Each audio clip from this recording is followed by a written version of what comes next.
पवित्र श्रीमद् भागवत गीता, पवित्र चारों वेद, पवित्र कुरान शरीफ, पवित्र बाइबल, पवित्र गुरु ग्रंथ साहिब, पवित्र कबीर साहिब की वाणी में छुपे हुए गूढ़ रहस्य अर्थात तत्व को जानने के लिए कृपया अवश्य सुनिए जगत गुरु तत्वदर्शी संत रामपाल जी महाराज के मंगल प्रवचन। इससे क्या सिद्ध हो गया कि श्री कृष्ण नहीं, ये काल बोल रहा है। अब ये विराट रूप क्या होते हैं? जैसे जितने भी देव हैं, ब्रह्मा है, विष्णु, शिव, इन सभी का मानव सदृश शरीर है। चाहे ब्रह्म है, चाहे परब्रह्म, चाहे पूर्ण ब्रह्म, और चाहे ब्रह्मा विष्णु महेश, चाहिए देव, इनका सभी का मानव सदृश शरीर है और सभी के शरीर में नूर है। इनके शरीर से तेज झलकता है।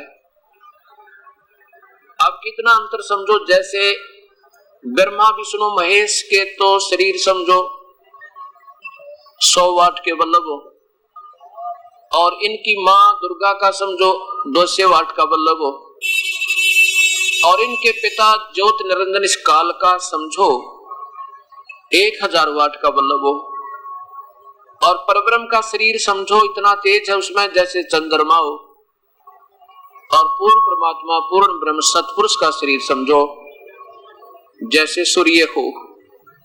क्योंकि पूर्ण परमात्मा को यहाँ का सबसे तेजों में शरीर यानी सूर्य होने के कारण उस परमेश्वर को आदित्य भी कहा है, आदित्य वर्णम। तो ऐसे इन सभी के शरीरों का तेज है, और जब ये यहाँ आते हैं तो अपने तेज पे उस नूरी उस शरीर के ऊपर एक और काया बन जाती है। उसके अंदर से भी उनका नूर हमारे से कुछ ज्यादा ही चमकता रहता है, उनका शरीर कुछ ज्यादा ही सुंदर और मोहना होता है। तो ऐसे एक तो प्रश्न ये हल हो गया कि भगवान श्री कृष्ण जी ने गीता नहीं बोला, क्योंकि वो तो पहले विराट रूप दिखा चुके थे, और अगर श्री कृष्ण ही गीता बोल रहे होते अब ये शब्द नहीं कहते कि तेरे बिना पहले किसी ने नहीं देखा था। अब दूसरी अटकल ये संत पहले लगाया करते थे कि भगवान पूछा करते थे हम कि भगवान श्री कृष्ण जैसे महापुरुष ने ऐसा अनर्थ और क्यों करवाया, जैसे ऐसा लग रहा गीता में जैसे बाई फोर्स डरा धमका के और अपना ये युद्ध करवाना ही उद्देश्य था इस गीता बोलने वाले भगवान का। तो ऐसा क्यों किया भगवान ने? ऐसा जब हम प्रश्न करते थे तो वो संत क्या कहा करते कि भाई कि अर्जुन जो है अपने अक्षत्रिय धर्म को भूल रहा था, और अक्षत्रिय जो है ये कर्तव्य प्राण नहीं रहते, ये कर्तव्य से विमुख हो जाते तो अक्षत्रिय निअक्षत्रिय हो जाते। भगवान ने अर्जुन को अक्षत्रिय धर्म पालन करना सिखाया था, इसलिए युद्ध करवाया है। या कोई बात हुई ईसा मुंडा जुल्म करवा करके एक धर्म पालन करवाना भगवान सिखाते, और जबकि भगवान श्री कृष्ण स्वयं क्षत्रिय थे, उन्होंने भी अपने क्षत्रिय धर्म को भूला दिया था, करोड़ों बहनों को विधवा होने से बचा दिया था। कैसे कि जब उनके मामा कंस का वध कर दिया था, हो गया था श्री कृष्ण जी ने उस कंस का वध कर दिया था, उसके बाद उनके नाना जी श्री अग्रसेन जी को मथुरा की राजगद्दी पर विराजमान कर दिया। श्री अग्रसेन जी वृद्ध बहुत हो गए थे, उन्हें कहा बेटा कृष्ण, क्योंकि उनके देवते थे ये, कि बेटा तुम आप ही संभालो इस राजकाज को, मेरे बस का नहीं है। उस समय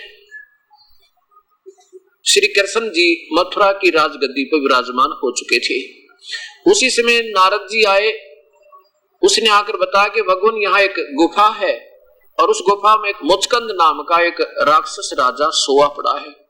वो 6 महीने जागता है, 6 महीने सोता है। जब सोता है तो खर्राटे भरता रहता है, और उसको सोते समय कोई जगा दे अधूरी नींद में तो उसकी आंखों से अग्निबाण छूटते हैं और सामने वाले का तुरंत वध हो जाता है। ऐसा कहकर नारद जी चले गए। कुछ ही दिनों के बाद एक काल्यावन नाम के राजा ने 18 करोड़ सेना लेकर और मथुरा पर चढ़ाई कर दी युद्ध करने के लिए। दोनों सेनाएं आमने सामने खड़ी होगी, भगवान श्री कृष्ण की और साथ में काल्यावन की। अब भगवान श्री कृष्ण ने देखा कि ये तो ना जाने कितनी 18 करोड़ सेना, और हमारी सेना भी कम है, और दूसरे भाई युद्ध ना हो तो अच्छा है, क्यों ना इस राक्षस का वध और दूसरे तरीके से करवा दो जिससे ये अनर्थ यानी इतना जुल्म बच जाए। ये उद्देश्य रखकर भगवान श्री कृष्ण ने काल्यावन को ललकारा के नीचे उतरो, आओ मेरे साथ पहले मल्ल युद्ध करें। अब काल्यावन नीचे उतरा और श्री कृष्ण युद्ध छोड़कर भाग लिए। अक्षत्रिय होते हुए क्षत्रिय धर्म को नहीं ध्यान रखा उन्होंने। उनका उद्देश्य ये था कि ये जुल्म ना हुए, ना जाने कितनी बहन विधवा होंगी, कितने सैनिक वीरगति को प्राप्त हो जाएंगे, और फिर इस राज को, उस जहर को, उस खून को हम खाएंगे, मान लिया विजय भी हो गया था। तो इस उद्देश्य से भगवान अपना क्षत्रिय धर्म बोलकर युद्ध छोड़कर भाग गए। उसके बाद उनको रण छोड़ भगवान कहने लगे और जाकर के उस गुफा में प्रवेश करके जिसमें वो मुचकंद राजा सोया पड़ा था, और पीछे से काल्यावन उनके दौड़ ही रहा था उनको पकड़ने के लिए, मारने के लिए। भगवान ने आगे जाकर क्या देखा श्री कृष्ण ने कि पहले चादर रखा करते हमारे पूर्वज अलग से, उस पीतांबर को भगवान श्री कृष्ण ने जाकर सोए हुए मुचकंद के ऊपर उड़ा दिया। अब काल्यावन पीछे भागा भागा जा रहा था और श्री कृष्ण आगे उस गुफा में, कंदरा में गहरा जाकर छुप गए। अब जो ही काल्यावन ने देखा कि श्री कृष्ण यहाँ आके छुपकर सो गया है, देख, इसने सोचा अब तुझे कौन देखता होगा। काल्यावन ने मुचकंद को श्री कृष्ण मानकर और पकड़कर उसकी टांग ऐसे मरोड़ दी, उसके पैर को ऐसे पकड़कर ऐसे मरोड़ा और मुचकंद की आंखें खुली, यानी निद्रा भंग हुई। और फिर आंखें खुली तो कच्ची निद्रा उठने उसके आंखों से अग्निबाण छूटे और काल्यावन की मृत्यु होगी। अब श्री कृष्ण ने पकड़कर काल्यावन की वो एक पैर एक हाथ घसीट कर कुत्ते की तरह उनकी सेना के सामने पटक दिया। अब उसमें राजा की मृत्यु सेना की हार होती थी। अब वो सैनिक जो है उन्होंने अपने हथियार नीचे कर लिए और अपनी हार स्वीकार करके अपने राजा के शव को उठाकर चलते हुए कहने लगे, कृष्ण होशियार हो ले, अभी हम नया राजा नियुक्त करके आएंगे और 1 महीने के अंदर अंदर तेरे को फिर ललकारा है, हम फिर आएंगे, तेरे साथ युद्ध करेंगे, तुझे छोड़ेंगे नहीं। अब भगवान श्री कृष्ण ने सोचा तो पागल कुत्ता में आ गया मैं, कभी जरासिंह लड़ने आता है, कभी शिशुपाल लड़ाई करता है, कभी चानौर मारने आता है, कभी केसी के माध्यम से वध करवाया जा रहा है और कभी काल्यावन आ रहा है। तो भगवान ने सोचा भी राड से बाढ़ अच्छी। उसी समय विश्वकर्मा को जी को बुला करके और कहा, विश्वकर्मा एक ऐसा स्थान ढूंढ ले जिसमें केवल एक गेट हो और चारों 3 तरफ पानी हो, ताकि मैं अपनी सेना को एक गेट पर रखकर, एक द्वार पर रखकर, और ताकि आने वालों का भी सामना करूं। और यहाँ से इतनी दूर बना दे कि बहुत दूर यहाँ से जाते जाते ये वो भी थक ले, ये सेना भूखी मर ले रास्ते में। तो विश्वकर्मा ने एक टापू देखा जिसको बाद में द्वारका नाम से कहा जाने लगा, द्वारिका, एक द्वार वाली नगरी। तो भगवान ने अपनी सारी सेना को उस एक द्वार पर खड़ा किया और फिर सारी अपने सब व्यादों को वहां ले गए। मथुरा कति खाली करके, जहां पर ये मुक्ति ढूंढते अंडे घूम रहे हैं कल उसमें मथुरा में, भगवान तो उस अक्षेत्र को त्याग कर चले गए थे, तो वहां रहने लगे। अब कहने का भाव ये है कि अक्षत्रिय धर्म वाली बात भी नहीं जची अब कि अर्जुन को केवल क्षत्रिय धर्म याद दिलाने के लिए ऐसा जुल्म करवाया हो भगवान श्री कृष्ण ने, बिल्कुल नहीं। अब फिर क्या होता है कि युद्ध समाप्त हो जाता है, पांडव विजयी होते हैं, कौरवों की पराजय हो जाती है, विनाश को प्राप्त हो जाते हैं। भगवान श्री कृष्ण युधिष्ठिर को राजगद्दी पर बैठाकर और द्वारका जाने की तैयारी करते हैं। तो सभी वहां पांडव आदि ने मिलकर अपनी सलाह की, क्योंकि भगवान श्री कृष्ण पांडव के और यादव के धार्मिक गुरु भी थे, धार्मिक गुरु, क्योंकि द्रोणाचार्य जो है ये हथियार थोड़ा सिखाया करता, चलाने चुलाने, और साथ में और आध्यात्मिक गुरु श्री कृष्ण जी थे। तो सबने मिलकर एक सलाह की कि भगवान अभी वापस जाने वाले द्वारका, इनसे क्यों ना एक सत्संग करवा लें और इनके द्वारा बताए गए विचारधाराओं से अपने जीवन को सफल करेंगे, इनके गाइडलाइन पर हम चलकर अपना जीवन सफल करेंगे। ये सबने मिलकर एक अर्ज की कि हे भगवान, हमारी एक प्रार्थना है आपसे, आप द्वारका जा रहे हो, हम एक सत्संग फरमा के जाइए। श्री कृष्ण जी ने उनकी प्रार्थना स्वीकार की, स्थान समय और तिथि निहित कर दी। उसी निश्चित तिथि को, उस निश्चित स्थान और समय पर श्रोतागण अपना स्थान ग्रहण कर रहे हैं, भगवान श्री कृष्ण और अर्जुन आसपास घूम रहे हैं आजू बाजू में और इंतजार कर रहे हैं कि युद्ध का समय पूरा, सत्संग का समय हो और हम सत्संग करें। उसमें अर्जुन ने घूमते घूमते टहलते टहलते प्रार्थना की श्री कृष्ण जी से कि हे देवकी नंदन, जब युद्ध का समय उपस्थित था और आपने उस युद्ध के दौरान मुझे जो गीता जी का ज्ञान सुनाया था, अब मैं भूल गया, बहुत दिन हो गए क्योंकि युद्ध करना पड़ा और बुद्धि के दोष से मुझे भूल लग गई है।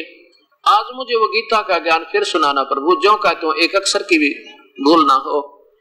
मेरी उसको सुनने के लिए आत्मा तड़फ रही है। श्री कृष्ण जी क्या कहते हैं कि अर्जुन तू बहुत निकम्मा आदमी है, तेरी बुद्धि अच्छी नहीं लगती मुझे, तू नेक आत्मा नहीं है, तू श्रद्धाहीन है, तूने उस ज्ञान को याद क्यों नहीं रखा। और स्वयं कहते हैं मुझे तो कुछ याद नहीं भाई, मैं पूरा पूरा नहीं बता सकता। आप विचार करना पुण्यात्माओं, ये दास सत्संग कर रहा है और आप सुन रहे हो। इस 4 दिन के सत्संग में आप 30% याद नहीं रख सकते जो पहली बार सुनेगा, और मुझसे कभी सुन लेना, उसी से मैं सुना दूंगा। और यदि मेरे अंदर कोई प्रेत बोल रहा होगा तो मैं फिर ये कहूंगा कि मुझे तो याद नहीं और तुमने क्यों नहीं याद रखा। मैं आपको कहूं कि तुमने ये सत्संग याद नहीं रखा और स्वयं कहूं मुझे अब ज्ञान नहीं पूरा पूरा, तो इससे क्या सिद्ध होगा कि मैं नहीं बोल रहा था, मेरे अंदर कोई भूत बोल रहा था। इसी प्रकार भगवान श्री कृष्ण के वचन अर्जुन के प्रति देखिए। और ऐसे नहीं कोई वैसे दंत कथा नहीं है, ये पवित्र शास्त्र आज से 55 वर्ष पूर्व के रचित है और इनके सबके रचयिता भी एक ही है, श्री वेद व्यास जी। पवित्र 4 वेद, पवित्र गीता जी और पवित्र महाभारत, पवित्र सुधा सागर 18 पुराण, ये सभी श्री वेद व्यास जी द्वारा रचित है। और देखिए गीता प्रेस गोरखपुर से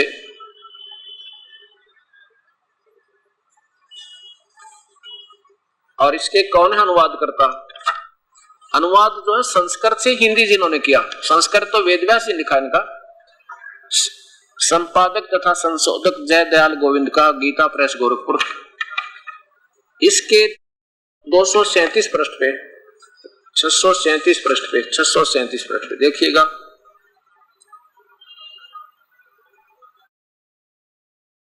पृष्ठ पे अर्जुन का श्री कृष्ण से गीता का विषय पूछना और श्री कृष्ण का अर्जुन से सिद्धमार, महर्षि और काश्यप का संवाद। नीचे देखिए, पांडव नंदन अर्जुन सभा मंडप के ऐसे भाग में पहुंचे जो स्वर्ग के समान था। पांडव नंदन अर्जुन श्री कृष्ण के साथ रहकर बहुत प्रसन्न थे। उन्होंने एक बार उस रमणीय सभा की ओर दृष्टि डालकर भगवान से ये वचन कहा, देवकी नंदन, जब युद्ध का अवसर उपस्थित था उस समय मुझे आपके माध्यम का और ज्ञान और ईश्वरीय स्वरूप का दर्शन हुआ था, किंतु केशव आपने सनेवश पहले मुझे जो ज्ञान का उपदेश दिया किया था वह सब इसमें बुद्धि के दोष से भूल गया है। उन विषयों को सुनने के लिए बार बार मेरे मन में उत्कंठा होती है। इधर आप जल्दी ही द्वारका जाने वाले हैं, अतः पुनः वह सब विषय मुझे फिर सुना दीजिए। वैश्वान जी कहते हैं कि अर्जुन के आशय कहने पर भगवान बोले, श्री कृष्ण बोले, अर्जुन उस समय मैंने तुम्हें अत्यंत गोपनीय विषय का श्रवण करा था, अपने स्वरूप भूत सनातन धर्म सनातन पुरुषोत्तम तत्व का परिचय भी दिया था, नित्य लोकों का भी वर्णन किया था, किंतु तुमने अपनी नासमझी के कारण उस उपदेश को याद नहीं रखा। यह जानकर मुझे बड़ा खेद हुआ। उन बातों को स्वयं कहते हैं कि उन बातों का अब पूरा पूरा स्मरण होना संभव नहीं जान पड़ता। पांडव नंदन, निश्चय ही तुम बड़े श्रद्धाहीन हो, तुम्हारी बुद्धि अच्छी जान नहीं पड़ती, नहीं जान पड़ती। अब मेरे लिए उस उपदेश को ज्यों का त्यों दोहरा देना कठिन है। अब इसे क्या से दोहरा कि श्री कृष्ण जी तो बाद में वैसे नंबर बनावे थे, क्योंकि इनको कुछ भी पता नहीं था गीता में बोला क्या।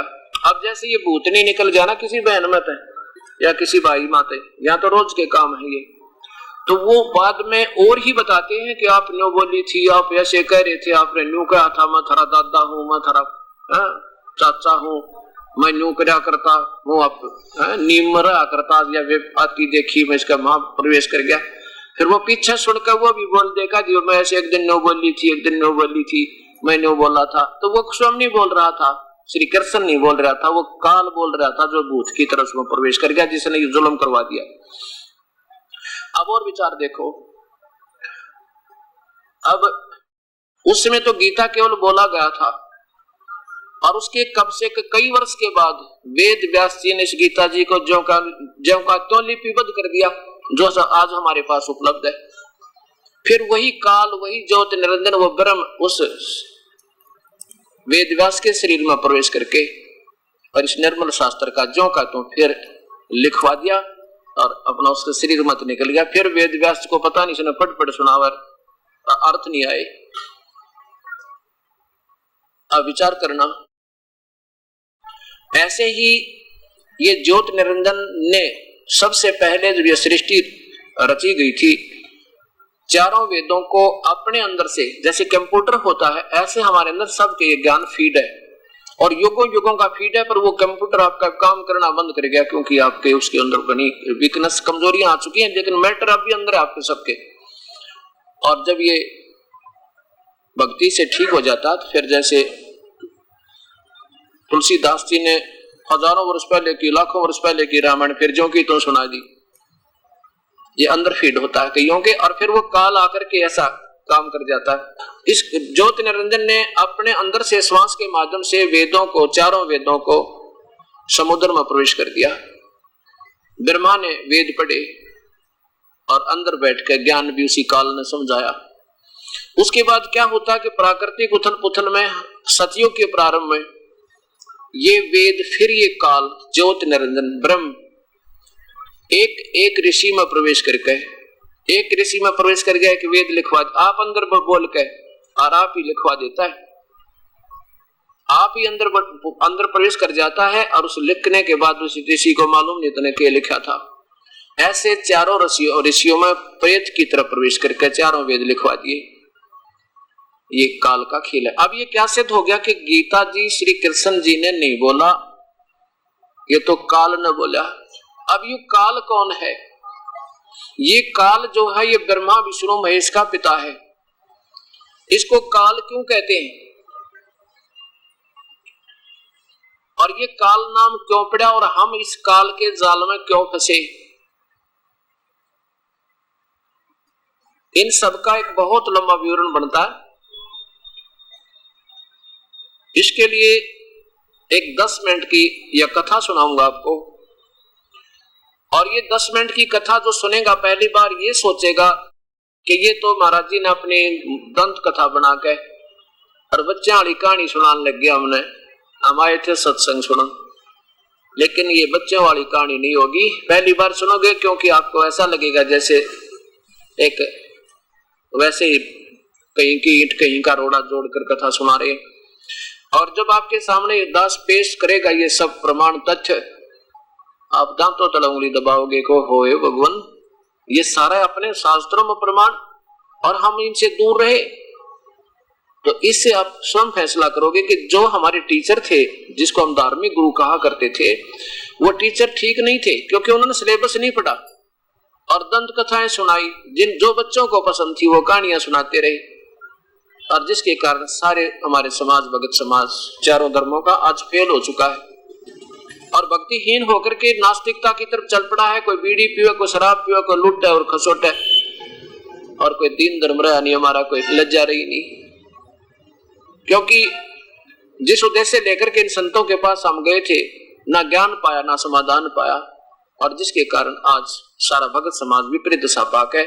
और जो का तो पहले से घट गई, इनकी जो भावना कम होगी, बड़ी नहीं आपकी। अब इसका कारण आपके समझ में आएगा। पहले हम सभी आत्मा कहां थी? हम सतलोक रहा करते थे। सतलोक, सतलोक किसे कहते हैं? वो अमर लोक, वो सतलोक, अविनाशी शाश्वतम स्थानम रत धाम, जो कभी विनाश में नहीं आता। हम वहां रहा करते थे, और हमारा शरीर मानो जैसा है वहां पे, इस अपने शरीर के अंदर हमारा वास्तविक शरीर है एक, लेकिन वो इतना फ्लेक्सिबल है कि बहुत, उसको चाहे अणु जैसा कोई जीव हो उसमें भी डाल दे तो भी वो शरीर इतना ही हो जाता है। और जब इससे ये निकल जाएगा, इसके ऊपर 4-5 आवरण डालकर इस ज्योत निरंजन हमारा वास्तविक स्वरूप बुला रखा है। जब इससे ऊपर से निकल जाएंगे चारों के चारों पांचों जो इतने ऊपर कवर चढ़ा रखे हैं, तो ये ज्यों का त्यों स्प्रिंग की तरह उसी तरह मानव शरीर है हमारा। और हमारे आत्मा का जो शरीर है मानव सदृश है, और इसमें 16 सूर्य जितना तेज है, इतना नूर है अपना, इतना प्यारा है। सूर्य में जैसे रोशनी ना हो पर तेज हो, ऐसा समझो। तो हम कहाँ रहा करते? सतलोक में, और सतलोक से ऊपर 3 लोक और हैं, अलख लोक, अगम लोक और फिर अनामी लोक। हम सबसे ऊपर वाले अनामी लोक में रहा करते थे हम सभी आत्माएं। और कहाँ रहते थे? परमात्मा के शरीर में। उस परमेश्वर का वास्तविक नाम कबीर देव है। कबीर देव माने कबीर परमेश्वर है। अब जैसे आज के युग में तो इस बात को स्वीकार करने को तैयार हैं कि हमारे शरीर में अरबों और खरबों की संख्या में जीवाणु रहते हैं, और वो ऐसी आत्मा है जो कभी मनुष्य शरीर भी धारण करेंगी, और आज हमारे शरीर में विद्यमान है। ब्लड में बैक्टीरिया, थूक में बैक्टीरिया, और एक एक के बताते हैं कि 1 ग्राम में इतने लाख हो तो बढ़िया, नहीं तो फिर वो जीवाणु ठीक नहीं, उसका शरीर स्वस्थ नहीं। ऐसे तो हम परमात्मा पूर्ण ब्रह्म सतपुरुष अकाल मूर्त के शरीर के अंदर सभी आत्मा थी। उसमें हमें कोई दुख नहीं था, उसमें कोई कष्ट नहीं था, क्योंकि जैसे ही आत्मा हमारे अंदर रहती है, जो जीवाणु है हमारे अंदर, वो बिल्कुल ऐसे रहते हैं जैसे हमारे बाल बच्चे हैं। जैसे चींटियां के बिल में ना जाने की इतनी चींटियां होती हैं, और ये इसमें मस्ती मारते रहते हैं, ऐसे हम रहा करते थे। वो परमात्मा स्वयं उस अनामी लोक से बाहर प्रकट हुआ, और नीचे के 3 लोकों की रचना और की। अनामी लोक पहले से विद्यमान था। नीचे के 3 लोक, आगम लोक, अलख लोक, और नीचे का फिर सतलोक, ये तीनों की रचना शब्द से कर दी। फिर सबसे पहले परमेश्वर सतलोक में आए। सतलोक में आकर के उन्होंने अपने शब्द से 16 द्वीप रच दिए, और फिर एक वचन से 16 द्वीप रच दिए, और फिर 16 वचनों से एक एक पुत्र की उत्पत्ति अपने मध्य से, अपने शरीर से उत्पन्न कर दिया। उनमें से सब अचिंत नाम के एक पुत्र से कहा, बेटा बाकी की रचना यहाँ की सतलोक की तो मेरे हुक्म से, मेरी शक्ति से आप कीजिए। अचिंत ने अपनी शब्द शक्ति से अपने अंदर से अक्षर पुरुष यानी परब्रह्म की उत्पत्ति की, और उससे कहा कि आप मेरी मदद करो। परब्रह्म ने गलती कर दी, वो जाके वहां एक अमृत सरोवर है सतलोक में, अमृत सरोवर, उसमें जाकर और सो गया। वहां श्वासों से शरीर नहीं अपना, काफी समय तक बाहर नहीं आया। तो पूर्ण परमात्मा ने, पूर्ण ब्रह्म ने, सतपुरुष ने, कबीर देव ने अपनी शब्द शक्ति से अपने अंदर से एक जीव आत्मा निकाली, क्योंकि शब्द से वो ऑटोमेटिक एक नियम है, ईश्वर का शक्ति होती है। और उस अमृत सरोवर से थोड़ा सा जल लिया, उसका अंडा बना दिया, और वो आत्मा उसमें प्रवेश कर दी। उस बहुत बड़ा विशाल का अंडा था, बन गया, और उसको शरीर में उसमें छोड़ दिया सरोवर में। अमृत का भरा हुआ सरोवर है वहां पे। वो गड़गड़ गड़गड़ करता हुआ नीचे पहुंचा वो अंडा। तो उस अक्षर पुरुष की यानी परब्रह्म की निंद्रा भंग हुई। उसने जब देखा गौर से कि तेरी निंद्रा किसने भंग कर दी, तो जो ही उसने दृष्टि डाली उस अंडे पर, अंडा फट गया। उसमें से ये ज्योत निरंजन अर्थात ये काल, ये ब्रह्म निकला। इसका तेजो में शरीर है, इसका भी तेजो में शरीर है, लेकिन औरों से हल्का है। और जो ही ये बाहर आया तो दोनों को आकाशवाणी की परमेश्वर ने कि ये ब्रह्म, इसी का नाम ब्रह्म, और दूसरा जो पहले विद्वान सो रहा था उसका नाम परब्रह्म। इस ज्योति निरंजन को क्षर पुरुष भी कहते हैं, इसको ब्रह्म भी कहते हैं, और इसी को काल भी कहते हैं। इन दोनों को कहा ब्रह्म और परब्रह्म से कहा उस परमेश्वर ने, सतपुरुष ने, पूर्ण ब्रह्म ने आकाशवाणी की कि तुम दोनों बाहर आओ। अक्षर पुरुष तुम निद्रा में थे, तुम्हें जगाने के लिए सब क्रिया करनी पड़ी, और दोनों के दोनों जाकर तुम अचिंत के लोक में द्वीप में रहो। अब तीनों के तीनों अचिंत ब्रह्म और परब्रह्म ये एक द्वीप में रहने लगे। उसके बाद हम सब आत्माओं की उत्पत्ति उस परमेश्वर ने, कभी पूर्ण परमात्मा ने, पूर्ण ब्रह्म ने, सतपुरुष माने अविनाशी भगवान ने अपने मध्य से हम सब आत्माओं को बाहर एज ए मनुष्य, मैं मनुष्य जैसे शरीर में, तेजो में शरीर हमारा 16 सूर्य जितना प्रकाश, और वहां उत्पन्न कर दिया।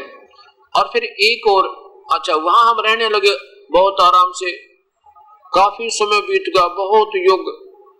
उसके बाद इस ज्योत निरंजन यानी ब्रह्म के मन में एक आत्मा में एक अच्छी सोच उठी। इसने क्या सोचा कि मेरे अन्य 16 भाई 15 भाई तो एक एक द्वीप में रह रहे हैं और हम 3 एक में, अब मैं अपना न्यारा राज्य चाहूंगा। इसके लिए इसने क्या किया, एक पैर पे खड़ा होकर 70 युग तक तप किया, एक पैर पे खड़ा होकर। और जब ये तप कर रहा था, हम यहाँ कैसे फंसे इस काल के जाल में, जब ये तप कर रहा था ज्योत निरंजन, तो हम इस पर आसक्त हो गए, हृदय से हम इसको चाहने लग गए, और अपने मूल मालिक से जो हमें सारे सुख दे था, ना कभी मृत्यु करे था, ना कोई बेटा मरे था, ना किसी की बेटी मरे थी, ना कोई गर्मी थी, ना सर्दी थी, ना किसी का कोड लगे था, उस परमेश्वर की तरफ से अपना हृदय हटाकर, अपनी आत्मा हटाकर, और इस ज्योत निरंजन के इस सूखे ड्रामे पे हम आसक्त हो गए।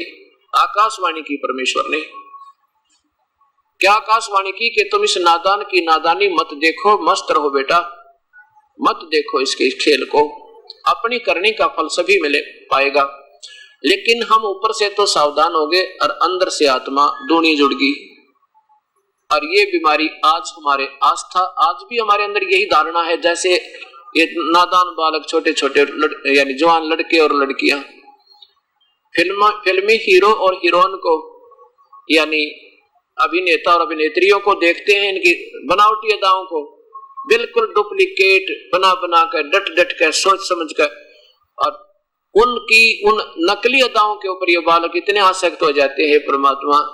और कभी आ जाए ना उनमें से कोई यहाँ जींद में, एक भी कोई आ जाए जींद में हीरो या हीरोइन, देखे इन बच्चा की है परमात्मा, लाइन लग जाओ उसके दर्शनार्थ, इतने 1 किलोमीटर तक खड़े हो जाते, और लेना एक ने देने दो, कुछ उससे मिलना नहीं, ना कोई उनसे कोई लाभ इनको।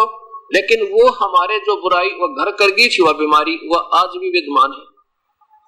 इसी के कारण हम अपने मूल मालिक तो हट गए, हम पतिव्रता वंश पद से गिर गए और इस ज्योत निरंजन काल को चाहने लगे। जब इसने 70 युग तक तप किया तो परमेश्वर ने पूछा क्या चाहता है ज्योत निरंजन। इस काल ने कहा कि पिताजी मेरे लिए वो स्थान कम है, अलग से राज्य देने का कष्ट करो, कृपा करो। कबीर साहब ने कहा कि ठीक है बेटा, तेरे 70 युग के तप के बदले में मैंने तेरे को 21 ब्रह्मांड दे दिए। जैसे साहूकार पिता अपने पुत्र ने 21 प्लाट दे दे, 21 प्लाटों को पाकर, 21 ब्रह्मांडों को पाकर ज्योत निरंजन फूला नहीं समावे। कुछ दिन के बाद इसकी आत्मा में फिर एक और सोच उठी कि इसमें कोई कंस्ट्रक्शन करूं, कोई इसमें रचना रचूं, खाली प्लाट के काम आए, और फिर भी हम भिखारी उस परम पिता के सामने। इस ज्योत निरंजन ने फिर तप किया 70 युग तक। दूसरी बार जब इसने तप किया तो फिर हम और ज्यादा आसक्त हो गए। तप करे ये और देख हम, और अपने मूल मालिक से हटाकर अपनी आत्मा इसमें फंसा ली। परमात्मा ने बहुत बार आकाशवाणी की, पर हम ऊपर से तो सावधान रहे, पर अंदर से ज्यादा चाहने लगे। तब सतपुरुष ने पूछा पूर्ण ब्रह्म ने, क्या चाहता ज्योत निरंजन, तूने 70 युग तप किस लिए किया है? तब इसने कहा पिताजी मुझे कुछ कंस्ट्रक्शन मटेरियल दे दो, मुझे कुछ सामान सृष्टि रचने की सामग्री दो, ताकि मैं इसमें कुछ कंस्ट्रक्शन करूं, रचना रचूं। तब परमेश्वर ने इसको 3 गुण और 5 तत्व दे दिया और कहा ले बेटा खेल खिलौने थे। इसने फिर अपनी छोटी मोटी रचना करके फिर इसने सोचा इसमें तो भाई अकेले का मन नहीं लगता, कुछ जीव और चाहिए। 64 युग तप इसने फिर किया। जब इसने 64 युग तप किया तो परमेश्वर ने फिर पूछा भी क्या चाहता है, बोल ज्योत निरंजन अर्थात काल तू। तब इसने कहा पिताजी मेरा अकेले का मन नहीं लगता, मुझे कुछ जीव दे दो, आत्मा दे दो। तब परमेश्वर ने कहा कि बेटा ये नहीं दे सकता तेरे तय, ये मेरा अंश है, मेरे अंदर से बाहर आई, ये मेरी आत्मा है और मैं तुझे नहीं दे सकता, इनसे मेरा बहुत लगाव है। अब जैसे किसी माता पिता के चाहे 100 बेटे हो और 100 के 100 इतने प्यारे लगे करें, एक भी हृदय से दूर नहीं हो सकता। तो हम सभी आत्मा, चाहे हिंदू है, चाहे मुसलमान, सिख या ईसाई, चाहे चींटी या हाथी बना है, चाहे राजा या रंग बना है, ये उस पूर्ण ब्रह्म परमात्मा की आत्मा है। और इस काल ने हमारा नाजायज फायदा उठा रखा है। हाँ, कबीर साहब ने कहा भी, पूर्ण परमात्मा ने कहा कि बेटा एक बात है, अगर कोई अपनी इच्छा से तेरे साथ जाना चाहता मुझे एतराज नहीं, क्योंकि वो जानी जान थे, उसको पता था कि दूध फट गया, ये दूध फट गया क्योंकि हम अपने पति वर्ता पद से गिर गए, अपने मूल मालिक न छोड़ कर इस नादान इस काल को चाहने लग गए अंदर थे। जो लड़की अपने पति वर्ता पद से गिर जाती है फिर उसकी दुर्गति देखे के क्या होया करे। तो उसने कहा कि ठीक है, कोई अपनी इच्छा से जाना चाहता है तो पूछ ले, बेशक जा सकता, मुझे कोई एतराज नहीं। मालिक भी का पता था कि कितने ये गिर लिए यहाँ पर, अब ये रहने योग्य नहीं रहे यहाँ पे। तो उस समय ये ज्योति निरंजन हमारे पास आया और हम तो पहले इसके ऊपर आसक्त थे, जैसे हीरो आज हम चारों तरफ खड़े हो गए इसके वहां, और ये कहने लगा मैंने पिताजी से ना 21 ब्रह्मांड लिए हैं और वहां पर दूधों की नदी बहाऊंगा और हीरे और पन्ने के पहाड़ बनाऊंगा और फलदार वृक्ष से बढ़िया बढ़िया मेवा स्वर्ग महास्वर्ग बनाऊंगा और देव और महादेव बनाऊंगा, चलोगे मेरे साथ? तो हमने कहा कि हम तो तैयार हैं, अगर पिताजी आज्ञा देवत है। ज्योति निरंजन पहुंचा पूर्ण परमात्मा के द्वार पर और बाहर खड़ा होकर भिखारी की तरह कहता है, पिताजी कुछ आत्माएं मेरे साथ जाने को तैयार हैं। परमात्मा ने कहा, पूर्ण ब्रह्म ने कहा कि मेरे साथ चल और मेरे सामने स्वीकृति जो देगा मैं उसको अलाउ करूंगा, अन्यथा मैं स्वीकृति नहीं दे सकता। दोनों के दोनों कौन? ब्रह्म और पूर्ण ब्रह्म। कहां आगे? हम अनजानों के पास आए। पूर्ण परमात्मा ने पूर्ण ब्रह्म ने पूछा, हमारे से भी कौन जाना चाहता है इस ज्योति निरंजन के साथ? वो हाथ ऊपर न करके स्वीकृति दे। अब उस समय हम सब शर्मा गए, घबरा गए कि अपने पिता के सामने कैसे कहें हम इसके साथ जाएंगे। नीचे गर्दन करके ऊपर ने आंख नहीं मिलावे। काफी देर सन्नाटा छा रहा तो परमेश्वर ने कहा कि क्यों भी अब बोलते क्यों नहीं? जो जिन्होंने जाना था इसके साथ स्वीकृति दे रहे थे, बोलो। फिर भी काफी देर के बाद एक आत्मा ने हिम्मत किया। एक आत्मा खड़ी होकर कहने लगी, मैं जाना चाहती हूं इसके साथ। उसके जब एक ने हिम्मत कर दिया तो बच्चों की तरफ फिर हमने सोचा कि ये तो लूट गया, लूट हम रह गए पाछे ने। फिर हम सभी खड़े हो गए, सभी ने ऐसे हाथ करके खड़ा कर दिया, स्वीकृति दे दी। आज ये 21 ब्रह्मांड में जो दुर्गति अपनी हो रही है इस कारण हुई। तो परमात्मा ने कहा पूर्ण ब्रह्म ने कि ठीक है ज्योति निरंजन, जिन जिन आत्माओं ने तेरे साथ जाने की सहमति व्यक्त की है उन सभी के मैंने नंबर नोट कर लिए और मेरे कंप्यूटर में सारे फीड हो गए। इनके साथ आप जाओ अपने 21 ब्रह्मांड में, क्योंकि ये ब्रह्मांड यहाँ नहीं थे पहले, ये वहीं रहा करते थे, सतलोक में ही थे हम। और आप जाइए, मैं अपने हिसाब से इन सभी आत्माओं को जो तेरे पास आना चाहती है, मेरे पास सबका हिसाब किताब है, उनको भेज दूंगा। ज्योति निरंजन अपने 21 ब्रह्मांड में आ गया। तो पूर्ण परमात्मा ने क्या किया, जिस आत्मा ने सबसे पहले स्वीकृति दी थी उसकी लड़की बना दिया अपनी सबद शक्ति थे। उसका नाम रख दिया प्रकृति देवी अर्थात दुर्गा, आधा माया या महामाया भी उसी को कहते हैं। ये शेरा वाली अष्टंगी जिसे कहते हैं, ये लड़की बना दी, सुंदर जवान लड़की का रूप बना दिया मालिक ने अपनी सबद शक्ति थे। और हम सभी आत्माओं को एक सूक्ष्म रूप बना के, जैसे एक इंजेक्शन में देखा ने अरबों और खरबों जीवाणु आ सकते हैं और सिरंज के माध्यम से अंदर ठोके छोड़े जा सकते हैं। तो ऐसे उस परमेश्वर ने अपनी सबद शक्ति से उस लड़की में हम सभी आत्माओं को उसमें प्रवेश कर दिया और कहा बेटी, लेकिन उस लड़की का स्वरूप जरूर बना था परमेश्वर ने, लेकिन उसका प्रजनन इंद्रिय नहीं लगाई थी। और कहा बेटी, मैंने तेरे को सबद शक्ति प्रदान कर दी है, जितने प्राणी वो काल ज्योति निरंजन ब्रह्म कहेगा अपने मुख से आप उच्चारण कर देना, उतने ही नर और मादा बेटे जवान बन जाएंगे। और आप जाइए उस ज्योति निरंजन के पास, अपने पुत्र सहजदास से कहा जा अपनी बहन को छोड़कर ज्योति निरंजन के पास, इस ब्रह्म के पास। अब ज्योति निरंजन के पास सहजदास अपनी बहन यानी उस दुर्गा को लेकर गया, प्रकृति देवी को, और निरंजन से कहा कि ज्योति निरंजन, पिताजी ने इस बहन को सबद शक्ति दे दी है, जितने प्राणी तू कहेगा वचन से कर देगी, नर और मादा उतने बन जाएंगे। और ये कहकर छोड़कर आ गया। अब यहां से ये बात और गिर गई, क्योंकि परमात्मा ने ये देखना चाहा था कि ज्योति निरंजन कितना और गिर सकता है, इसलिए इस लड़की को केवल स्वरूप लड़की का जरूर बना था, लेकिन प्रजनन इंद्रिय नहीं लगाई थी। अब ज्योति निरंजन के अंदर ये और नीचता आ गई। युवा लड़की का रूप नखरा हुआ था युवा होने से, और ज्योति निरंजन के मन में ये पाप बढ़ गया। अकेली लड़की को पाकर उसके मन में ये दुराचार करने की भावना प्रबल होगी।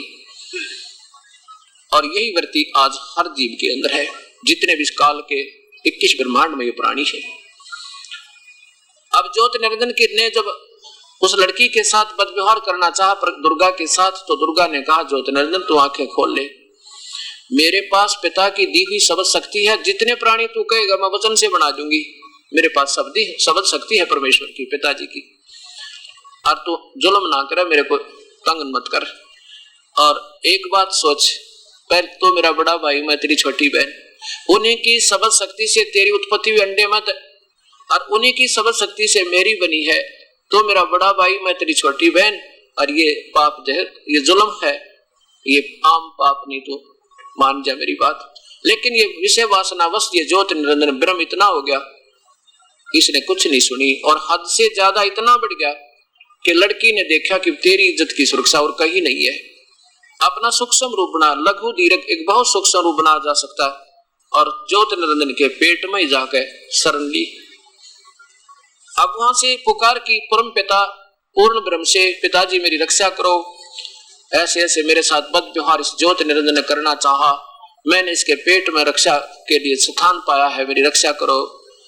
उसी समय वो परमेश्वर पूर्ण ब्रह्म अपने पुत्र जो योग संतान उर्फ योग जीत का रूप बनाकर, और वहां उस 21 ब्रह्मांड में ये ऊपर ही रहा करते थे, उसमें प्रकट हो गए जहां पर वो ज्योति निरंजन लड़की को खाए खड़ा था। पूर्ण ब्रह्म ने जाकर कहा कि ज्योति निरंजन तूने जुल्म कर दिया, और अब आज से भविष्यवाणी आगे की कथा सुन ले, तेरे साथ क्या बनेगी। आज से तेरा नाम काल होगा, क्योंकि तूने लड़की को के साथ बद व्यवहार किया, इसको हड़प लिया। और दूसरा, आज के बाद तुम यहाँ नहीं रहोगे, अपना 21 ब्रह्मांड लेकर चला जाए यहाँ से 16 संकोश की दूरी पर। और लड़की को, दुर्गा को उसके पेट से बाहर निकाल दिया, किसके, इस काल से। इसी को सदाशिव महाशिव आगे कहने लगे, महाविष्णु महाब्रह्मा, इसी के नाम पर अभी बताऊंगा आपको। इतना वचन कहकर वो परमेश्वर योग संतान के रूप में आए थे, और उनको कह दिया कि निकल जाओ तुम यहाँ से, लेकर तेरे 21 ब्रह्मांड ने, और यहाँ से चला जा काफी दूर। 16 शंख नील पद्म मिलियन, यानी शंख 16 मिलियन कोस हम सतलोक से यहाँ नीचे आ गए, और यहाँ उस परमात्मा की शब्द शक्ति तक रुक गई है ब्रह्मांड ज्यों के त्यों। अब ज्योति निरंजन ने उस लड़की के साथ फिर बदव्यवहार करना चाहा। अब दुर्गा ने फिर कहा कि ज्योति निरंजन तू आंख खोल ले, पहले तो तू मेरा बड़ा भाई, मैं तेरी छोटी बहन, और फिर अब मैं तेरे पेट से निकल कर आई तेरी बेटी होगी। यानी यहाँ तक भी ना कि दुर्गा ने कि शायद ये इसी से गलानी हो जाए पाप आत्मा ने, लेकिन ये ज्योति निरंजन बिल्कुल नहीं माना, और विषय वासना वश होकर इतना अंधा हो गया, कहने लगा कि मुझे जो सजा मिलनी थी मिल गई, अब मेरा और कौन के बिगाड़ेगा, इससे ज्यादा और क्या सजा होगी, मुझे देश निकाला मिल गया।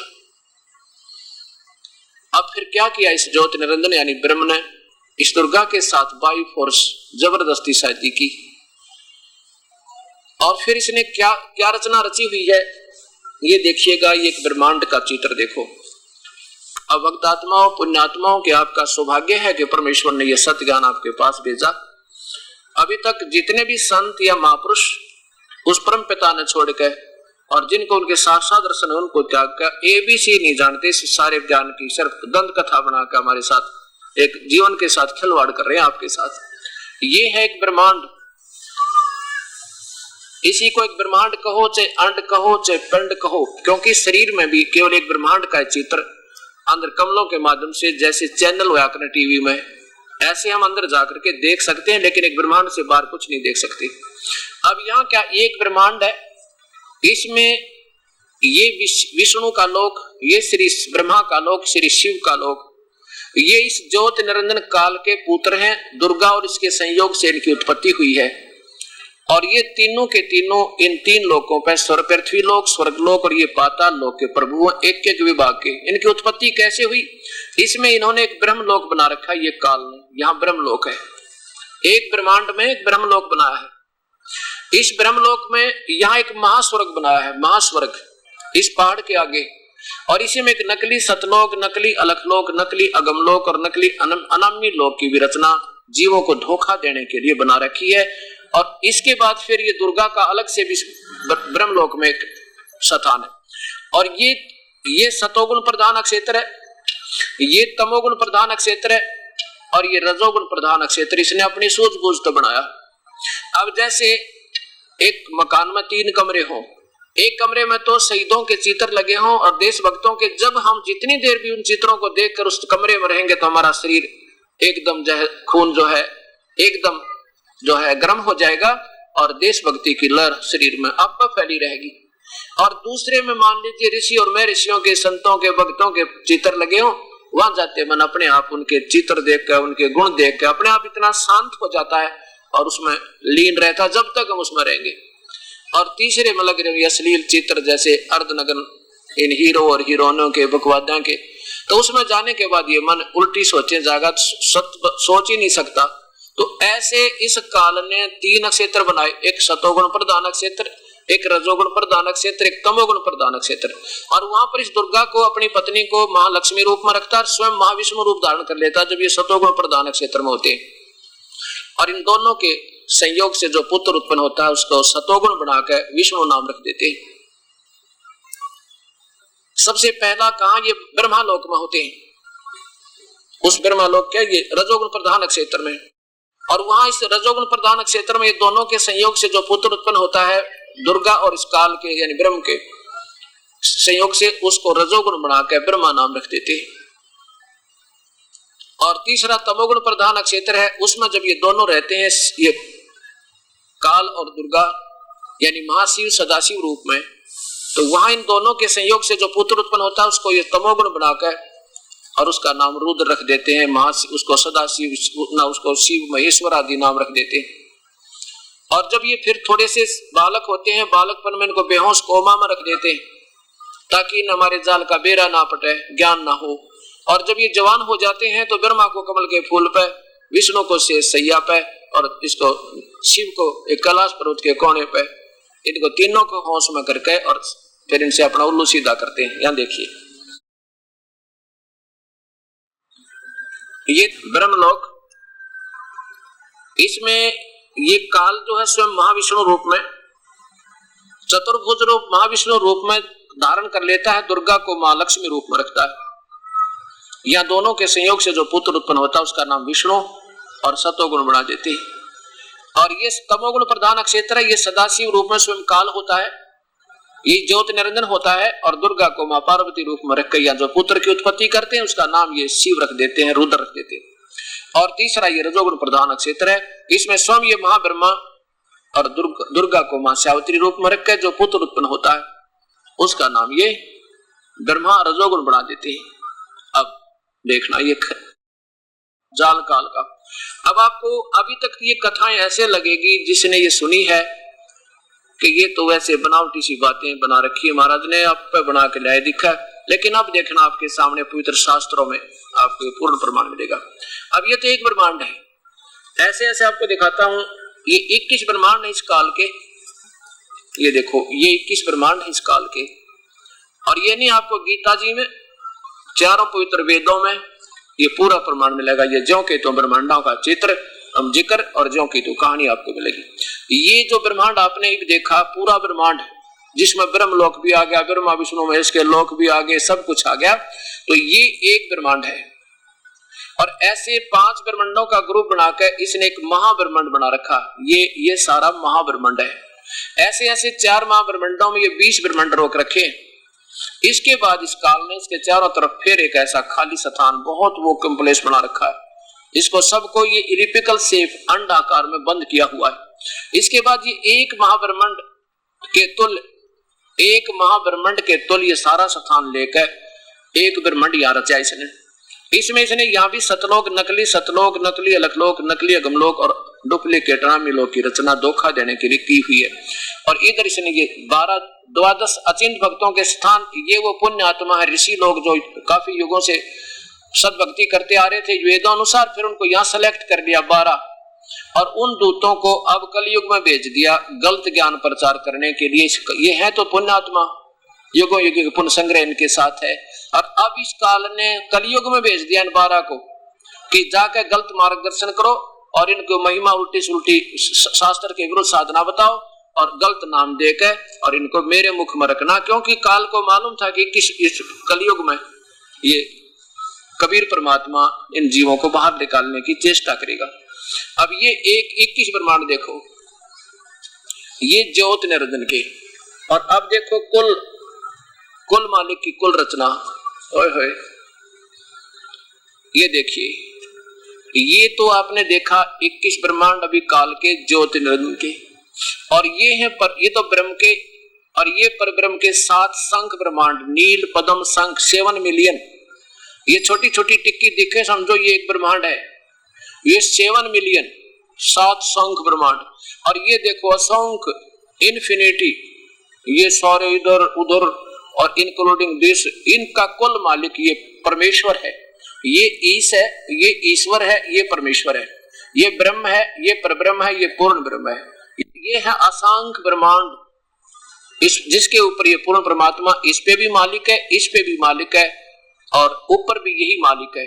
ये आलख लोक, ये अगम लोक और ये अनामी लोक, ये तो सिर्फ केवल संकेत दिए हैं और इनको फिर बाद में विवरण से बनाया जाएगा। तो अब ये है वो सारा, ये पूरे असंख्य ब्रह्मांड, ये है वो पूर्ण चित्र इन सारे ब्रह्मांडों का। अब देखिएगा, अब आपने जो सबसे पहला हम लाए हैं यहीं पर आएंगे। ये जो ब्रह्म लोक में आपने देखा है इसको ध्यान रखना, ये काल स्वयं सदाशिव और ये महाशिव या महाविष्णु महाब्रह्मा का रूप धारण करता है। अब आपको देवी भाग या शिव महापुराण में दिखाते हैं ब्रह्मा विष्णु महेश के माता और पिता। आज तक देखो जिनमें महापुरुषों ने हमें ब्रह्मा विष्णु महेश के ऊपर आश्रित किया है, तो उसमें उन्होंने 8 इन्हीं पवित्र पुराणों की ली है कि हमने पुराणों को पढ़कर आपको ज्ञान दिया है, और इन्होंने पुराणों को छेड़ा भी को ना। ये तो और पढ़ाते इनकी समझ में नहीं आई, क्योंकि ये टीचर नहीं थे, लोग दिखावा कर गए अपने आप को मीठी बाणी बोल के।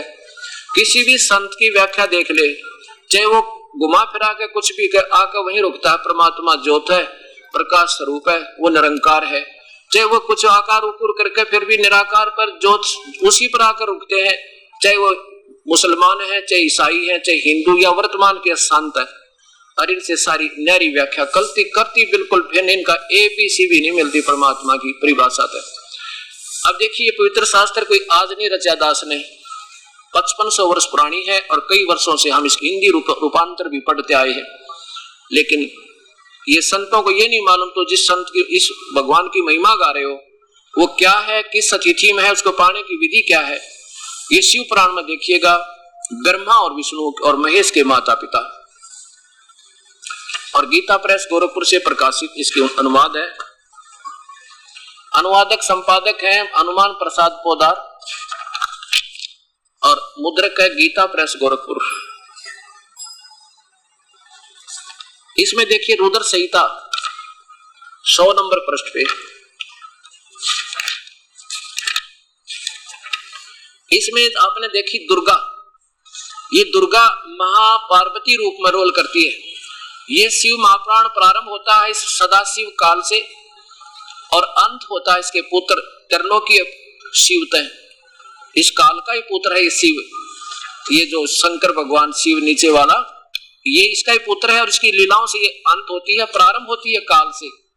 रुद्र संहिता, यहाँ देखो प्रश्न नंबर 100, और यहाँ देखो, यहाँ से दुर्गा की महिमा गाई है, दुर्गा की, उस महापार्वती को, चाहे दुर्गा को, उस पराशक्ति को प्रधान प्रकृति गुणवती माया बुद्धि तत्व की जननी विकार रहित बताया गया है।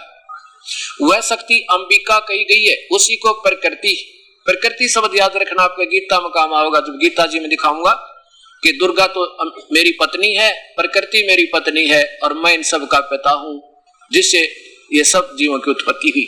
सर्वेश्वरी और त्रिदेव जननी है, तीनों देवताओं की माता, ब्रह्मा विष्णु महेश की माँ है। ये आज नहीं लिखा, पहले का लिखा हुआ है, और ये संत पढ़ नहीं पाए इसको। नित और मूल कारण भी कहते हैं सदाशिव इस काल के अंदर से निकाली थी। अब परमात्मा ने पूर्ण ब्रह्म ने जब इसने खाली थी लड़की दुर्गा, इसके अंदर से निकाली थी। सदाशिव द्वारा प्रकट की गई उस शक्ति की 8 भुजाएं हैं।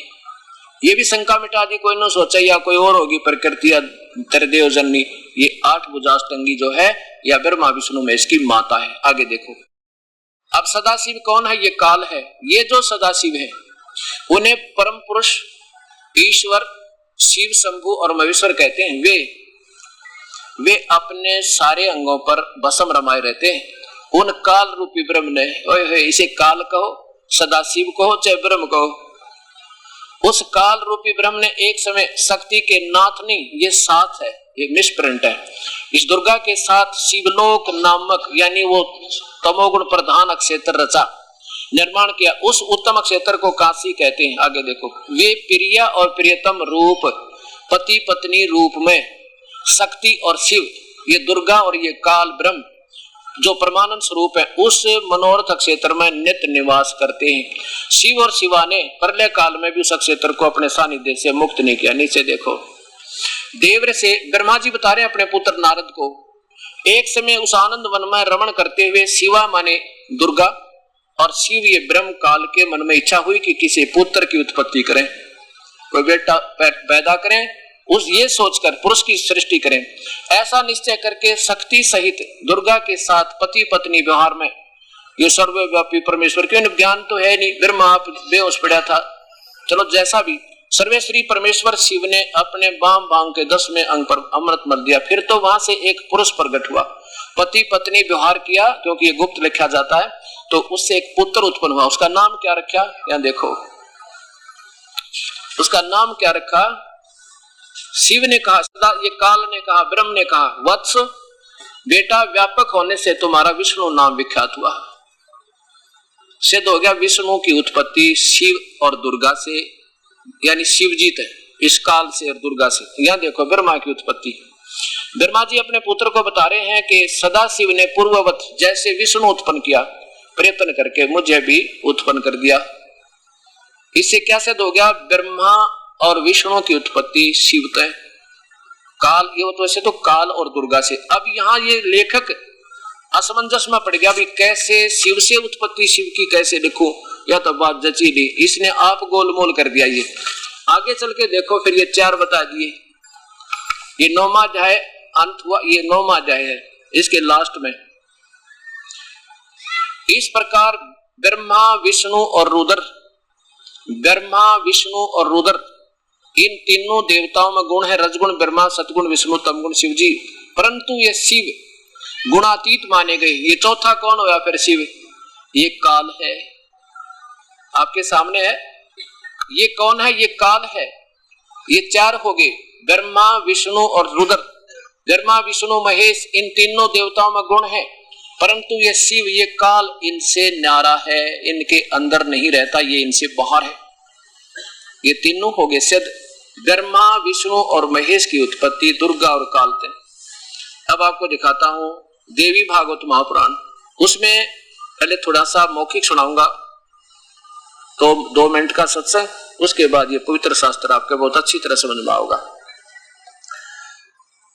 एक बार जन्मेजय ने श्री वेद व्यास जी से पूछा, क्या पूछा कि हे भगवान, हे ऋषिवर, मुझे इस एक ब्रह्मांड की रचना के बारे में बता दो। ये अभी तक एक ब्रह्मांड से नहीं सुलझ पाए, ना यहाँ के महर्षि और ना ये ब्रह्मा विष्णु में, इस तक किसी एक ब्रह्मांड की जानकारी इनको पूर्ण नहीं है, क्योंकि इस ब्रह्म लोक में भी ये नहीं जा सकते अपनी इच्छा थे। ये तो उस काल ही अपनी शक्ति देता है, जिसको ले जाना वहां पहुंचा देता, बाकी नीचे रहते। तो उसने क्या कहा कि मुझे एक ब्रह्मांड के बारे में बताइए, रचना कैसे हुई। व्यास जी ने कहा कि राजन, एक बार मेरे मन में भी ये शंका आई थी और मैंने इसके समाधान के लिए महर्षि नारद जी से प्रार्थना की थी। तो उन्होंने मुझे बताया कि वेद व्यास जी, मेरे मन में भी एक बार ये जिज्ञासा हुई थी कि ये ब्रह्मांड रचा कैसे गया। तो मैंने अपने पिता ब्रह्मा जी से यही प्रश्न किया था जो आज आपने मेरे से करा। और व्यास जी कहते हैं कि जो नारद जी ने मुझे बताई वो सुन ले अपनी आत्मकथा। व्यास जी को बता रहे हैं कि हे व्यास जी, मैं एक बार अपने पिता ब्रह्मा के पास गया और मैंने ब्रह्मा जी से, अपने पिताजी से पूछा कि पिताजी ये ब्रह्मांड की रचना कैसे हुई। ब्रह्मा जी कहते, बेटा नारद, के बताऊं, मैं जब उत्पन्न हुआ ना, मैं कमल के फूल पर बैठा था और मुझे नहीं मालूम मैं कहां से आ गया, विश्वगात जल में कहां से आ गया मैं, उसके बाद मैंने 1000 वर्ष तक तो ये खोज करी भाई ये कोई पृथ्वी पा जा, पर नहीं मिली। फिर आकाशवाणी हुई कि तप करो, मैंने 1000 वर्ष तक तप किया। फिर आकाशवाणी हुई कि सृष्टि करो, मैंने सोचा किसकी सृष्टि करूं, कोई पृथ्वी दिखाई देती नहीं। इतने में मधु और कैटब नाम के 2 राक्षस आ गए। उनसे डर के मैं उस कमल का डंठल पकड़कर नीचे उतर गया। नीचे पहुंचा तो क्या पाया कि एक चतुर्भुज भगवान विष्णु शेष शैया पर बेहोश पड़े थे। और उसमें से फिर मेरे जाने के बाद उसमें से एक प्रेतनी निकली भूत की तरह, वह दुर्गा बाहर निकली जिससे वो बेहोश कर रखा था। ये काल बड़ा जाल फैला रखा है इसने। विष्णु जी को बेहोश किया हुआ था और उसमें से एक औरत निकली जो वह देवी थी और आकाश में छा गई। उसके गहने मुझे स्पष्ट दिखाई दे थे। भगवान विष्णु ने फिर मधु और कैटब के साथ युद्ध किया, फिर उनकी मृत्यु हुई। हम 2 थे, मैं और विष्णु। इतने में शंकर ये रुद्र भी वहीं पर आ गया। हम तीनों को देवी ने कहा कि बेटा तुम अपना अपना काम सुनो। ब्रह्मा शरीर बनावा, विष्णु पाड़ा, शिव जी मारे। किस लिए ये ना बताया किस लिए। तो वो कहने लगे हे माता, ब्रह्मा बता रहा कि हमने कहा माता कोई पृथ्वी नजर नहीं आ रही, हम कहाँ करें इस कार्य को। इतने में देवी मुस्काई। इतने में आकाश से एक विमान आया और कहा कि तीनों देवता तुम निर्भय होकर इस विमान में बैठ जाओ। अब मैं तुम्हें आज एक अद्भुत दृश्य दिखलाती हूँ। काल ने कहा था कि इनका भ्रम तोड़ दिए, कहीं ये अंडी ना पाक जा पाछे तय काम सब कुछ है। तो इनका ये भ्रम तोड़ देना, जहाज में बैठा के मेरे लोक में घुमा देना, ब्रह्म लोक में।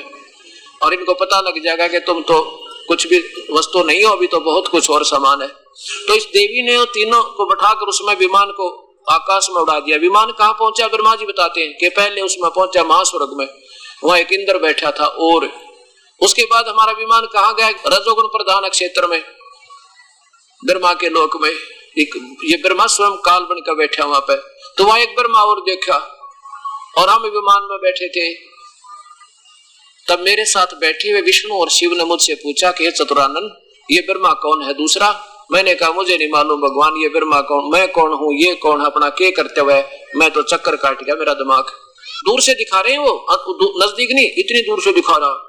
इतने में विमान आगे कहाँ पहुंचा, एक उस तमोगुण प्रधान क्षेत्र में, जहां से एक त्रिनेत्रधारी एक शंकर और निकला जो नंदी वृषभ पर विराजमान थे। उसको देख के हमारे साथ बैठे हुए शिव का जो है आश्चर्य का ठिकाना नहीं रहा।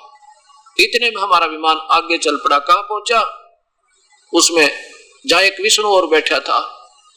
उस दूसरे विष्णु को देख के हमारे साथ बैठे हुए विष्णु का भी जो है ना मन आश्चर्य के समुद्र में गोते खाने लगा। इतने में हमारा विमान आगे चल पड़ा। कहां पहुंचा, जहां एक देवी बैठी थी, या दुर्गा ने फिर दूसरा रूप बना लिया। उस देवी को देखकर ये क्या बताते हैं कि हमने तो इस देवी को कभी नहीं देखा। इतने में विष्णु जी को चेतना दे दी। विष्णु जी कहते कि मैंने देखा था इस देवी को जब मैं छोटा सा बालक था। ये मुझे पालने में दुला रही थी और मैं बालक रूप में था जब मैंने इसको देखा था। अब अपनी आंखों देखिए इसी सत्य कथा को। अभी तक तो ये कथा आपने सुनी थी, पहले यह लगी होगी जैसे दंत कथा, लेकिन ये सत्य कथा और ये अमर कथा आज तक हमारे पास नहीं पहुंची। इसके कारण ये हमें सत्य भी असत्य महसूस होती है। और सत्य को सत्य आपके हर जन्म जमाने के लिए 25 प्रमाण देने पड़ेंगे दास ने, जब आप मानोगे कि वास्तव बात हो ज्यों की तो है। श्रीमद् देवी भागवत गीता प्रेस गोरखपुर से प्रकाशित, संपादक हनुमान प्रसाद पोदार, चिमन लाल गोस्वामी, गीता प्रेस गोरखपुर से इसका प्रकाशन यानी मुद्रित हुई है। तीसरा स्कंद इस देवी भागवत का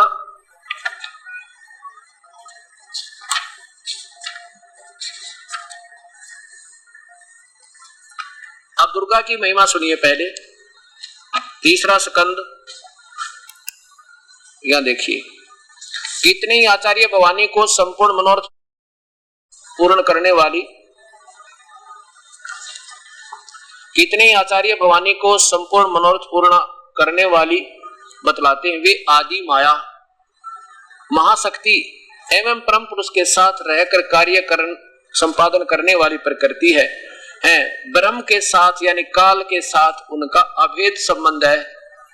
जैसे पति पत्नी को कहते हैं ना, अर्धांगिनी होती है पत्नी, ब्रह्म यानी इस काल के साथ उसका अभेद संबंध है। ये दुर्गा है, ये प्रकृति है, ये शेरा वाली है और इस काल के साथ इसका विशेष संयोग है, यानी ये पति पत्नी रूप में। अब देखो,